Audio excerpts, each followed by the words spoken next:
HSC exam পরীক্ষার্থীদের জন্য দুঃসংবাদ। এইচএসসি 2024 সর্বশেষ আপডেট। আন্দোলন, মিছিল এবং বিভিন্ন জটিলতার কারণে আপনাদের পরীক্ষাটি 4 তারিখে অনুষ্ঠিত না হলেও 11 তারিখে অনুষ্ঠিত হওয়ার কথা বলেছে শিক্ষা বোর্ড। তো এই জন্য কিসের জন্য দুঃসংবাদ? তো অনেকেরই আমি যেটা প্রকাশ করার কথা আমি সেটা বলছি। যারা খারাপ স্টুডেন্ট তাদের জন্য এটা দুঃসংবাদ, যারা ভালো স্টুডেন্ট তাদের জন্য এটা সুসংবাদ।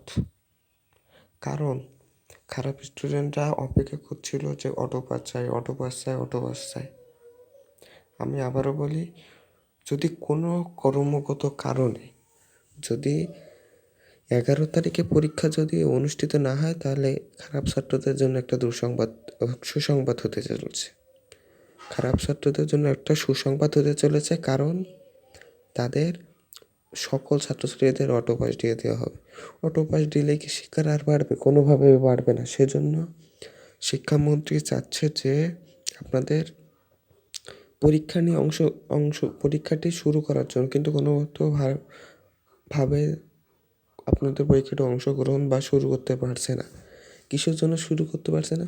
কিন্তু আপনাদের সুবিধার্থে, আপনাদের কথা চিন্তা করেই কিন্তু পরীক্ষাটি শুরু করতে পারছে না। পরীক্ষা একটু দেরিতে হলেও সমস্যা নেই, কিন্তু আপনাদের জন্য কোনো ধরনের ক্ষতি হয়ে যায়, তাহলে কী হবে?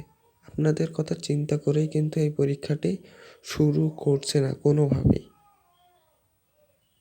এই কথাটা মাথায় রাখবেন। এবং অনেকে অনেক রকম নিউজ বলছেন যে শিক্ষামন্ত্রী দেখতে চাই। অনেকে একটা নিউজে দেখলাম যে এটা পদত্যাগ, এবং এই নিউজগুলো কি সত্য না, মিথ্যা।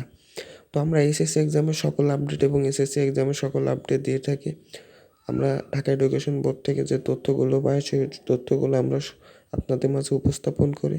তো আমাদের চ্যানেলটি সাবস্ক্রাইব করে রাখুন এবং 5 মিনিট ক্লাসের পাশেই থাকুন। ধন্যবাদ।